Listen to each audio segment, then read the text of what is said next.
Karena sifatnya cuka itu asam kuat, guys. Itu jika overdosis bisa membuat pucuk daun itu kering.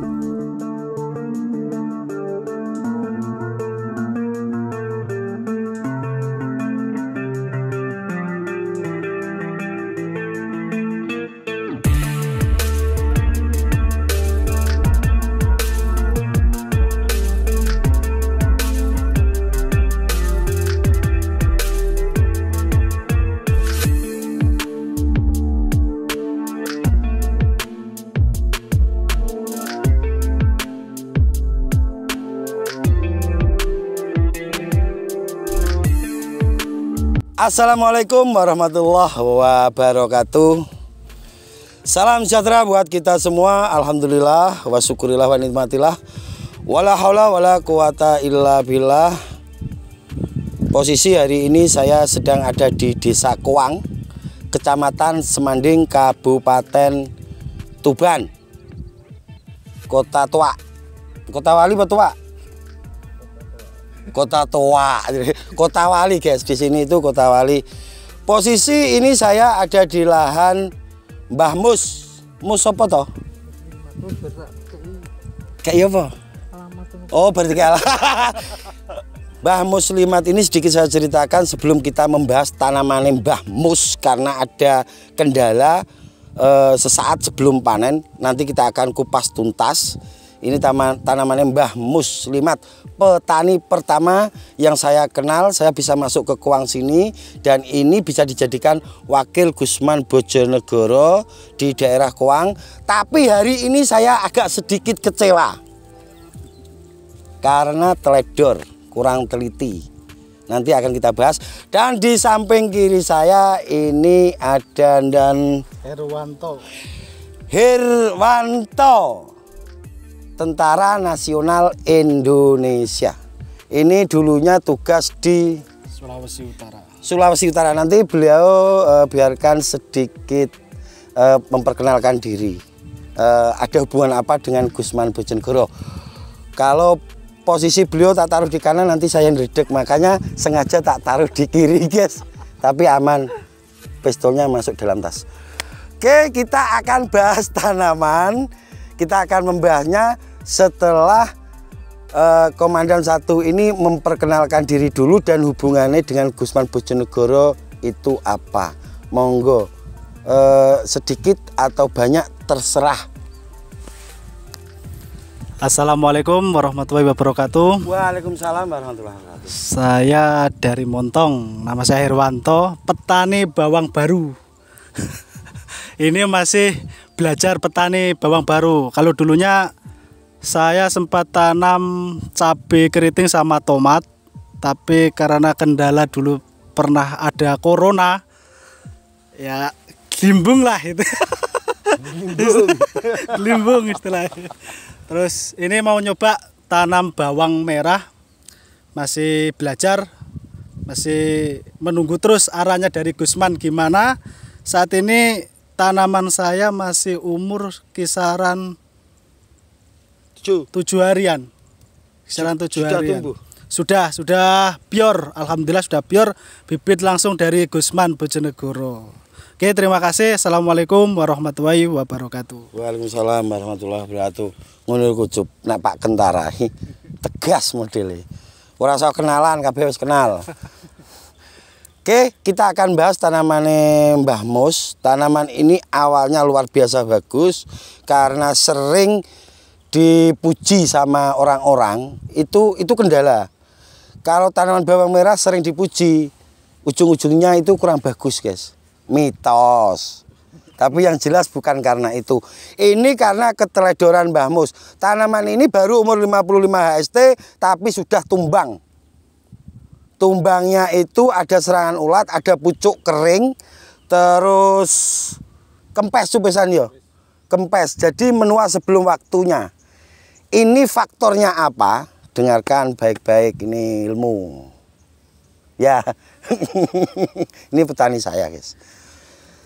Faktor utama itu faktor keasaman tanah yang tidak terjaga. Itu salah satunya. Satu. Yang kedua, ini bisa karena overdosis obat. Yang ketiga karena teledor. Yang ketiga ini loh guys, teledor ini. Ini bisa jadi keteledorannya itu karena ada hujan waktu siang hari. Hujan siang hari, habis hujan muncul sinar matahari dan itu bisa membuat tanaman kita itu pucuk kering. Kok bisa? Kenapa Mas Gusman? Karena air hujan itu sifatnya asam, belum sempat dibilas, sudah kena sinar matahari dan pucuknya langsung mengering. Teledor. Berarti untuk penanggulangannya kalau ada hujan siang hari kisaran jam 1 jam 2, setelah itu muncul sinar matahari, buru-buru ke sawah, panggul tangki walaupun isinya cuman air. Tujuannya untuk bilas. Kalau pakai fungisida tambah bagus. Ini tadi yang faktor karena overdosis, bisa jadi tadi saya dapat cerita dari Mbah Mus, dia menggunakan obat olat, mereknya langsung saya sebutkan, soalnya petani pemula gak apa-apa nyebut merek, karena saya juga tidak dapat endorse dan ya, jadi bebas, nyebut merek bebas. Ini menggunakan obat ulat Saporo dimix dengan cuka. Cukanya itu cuka dari legen yang sudah disimpan selama 1 tahun, dikasih 500 mili. Bisa jadi karena faktor itu makanya pucuknya pada mengering. Kok bisa Mas Gusman? Kenapa? Karena sifatnya cuka itu asam kuat guys. Itu jika overdosis bisa membuat pucuk daun itu kering. Sama halnya dengan insektisida yang EC itu sifatnya panas. Contoh kecil merek bisa Sumo. Yuk, Sangkil itu panas guys. Jika overdosis, pucuk daun langsung terbakar.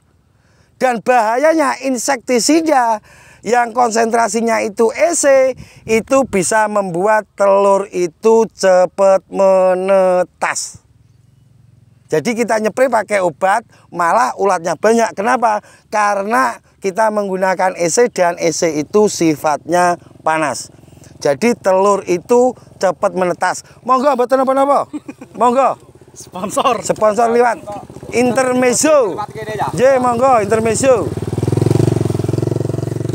Oke, dan untuk EC hati-hati penggunaan EC, guys. Dan faktor berikutnya tadi karena keasaman tanah. Ini sering terjadi.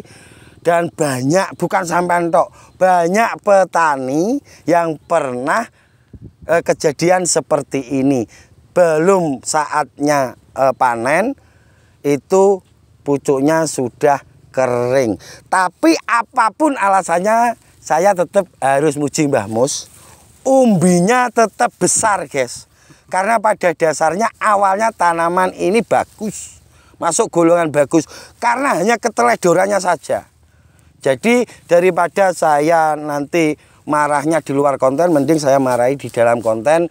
Jen teman-teman itu semua tahu bahwasanya kemarahan Gusman itu untuk kebaikan semuanya. Ada yang mau ditambahi atau sampean mau nyela atau sampean mau cerita? Yo ojo wis to, sampean menggunakan legen kuwi disimpan pirang dino. Nah, cerita. Legen disimpan 1 tahun. 1 tahun. Terus sampean spray langsung dimix dengan obat ringan-ringan. Obat ringan-ringan sampean kasih berapa legennya? Legennya kasih 500 mili. 500 mili. Umur berapa? Umur 48. Umur 48, guys. Gue penulur akeh kok. Ulere akeh. Gini ya guys, tak kasih jurus pamungkas. Ini tak taruh di paling belakang. Biasanya karena penonton itu nontonnya cuma 3-5 menit. Biar pada nggak tahu semuanya Cuk. Hanya sebagian orang yang benar-benar nyimak yang tahu. Jurus pamungkas kalau ulatnya memang sudah merajalela atau ulat gerayak. Jurus pamungkas bisa menggunakan aputas. Aputas itu obat ikan. Kene aputas ya?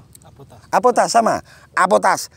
Tapi efeknya apa? Ini hanya bisa digunakan sekali dalam 1 kali tanam. Jika sampean gunakan dalam waktu masih muda, habis sampean apotas, sampean pakai obat yang lainnya, sudah tidak ada imbasnya apa-apa, sudah kebal. Makanya untuk apotas itu hanya bisa digunakan untuk terakhir sekali saja. Oke guys, itu sedikit informasi dari kami karena nanti saya masih akan jalan-jalan sama komandannya sambil nganter beliau sekalian pulang ke Montong. Beliau ini rumahnya Montong. Ji, Montongnya mana? Montong Pucangan. Montong Pucangan. Dan di sini sedikit saya tekankan. Monggo langsung mawon, mboten napa-napa. Monggo. Intermezzo sebentar. J. Monggo. Ini saya tekankan untuk teman-teman, hati-hati di saat tanaman sampean sudah umur 45 HST itu bisa dibilang aman, iya. Tapi kalau masih ada indikasi sebelum umur 45 dan nanti serangan itu di umur 45, hati-hati, tetap spray. Penyepraian terakhir itu umur berapa Mas Gusman? Sehari sebelum dipanen.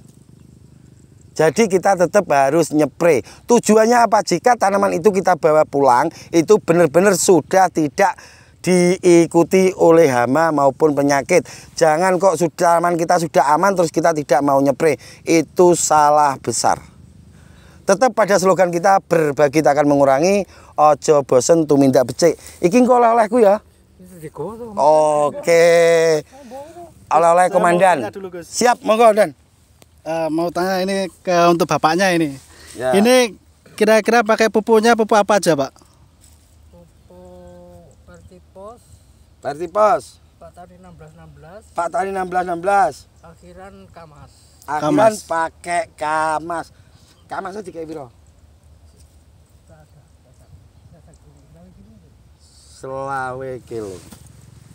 Berapa kali pupuk, Pak? 3 kali pemupukan. Keseluruhan habis berapa pupuknya? 1 kintal 40. Benih piro? Sama. 1 kintal berarti 40. Imbang. Ada yang mau ditanyakan lagi monggo? Sudah untuk sementara, Gus. Untuk sementara sudah. Oke, ini untuk tambahan. Kamas itu bagus untuk pupuk penutupan, tapi ingat karena Kamas itu kalium tunggal, hati-hati untuk penggunaannya. Bisa jadi ini juga efek dari Kamas, makanya bisa menua sebelum waktunya. Jadi pemakaian Kamas itu jangan banyak-banyak, karena itu bisa mensupport tanaman itu cepet turun umbinya. Coro kasarane basa Bojonegarane kebrangas. Terakhir Pak sih Kamasi sak 20 kilo, terus Vertipos 10 kilo, terus 16 5 kilo. 16 5 kilo. Oke.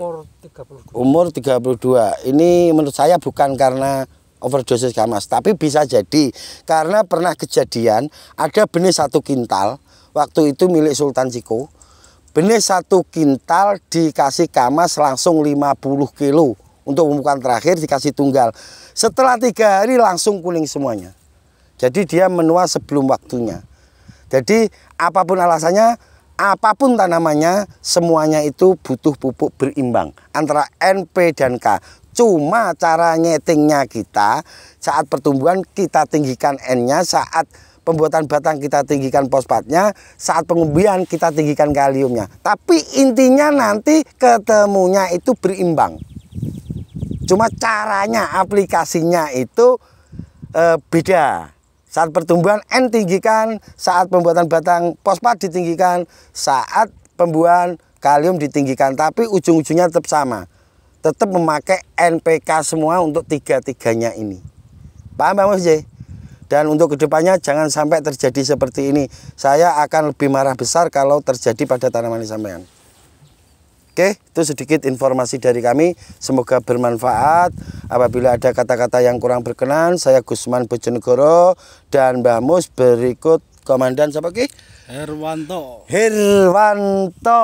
Beliau ini dari Tuban juga, cuman dari kecamatan sebelah. Akhirul kalam, wabillahi taufik walhidayah wa ridha wal inayah. Assalamualaikum warahmatullahi wabarakatuh.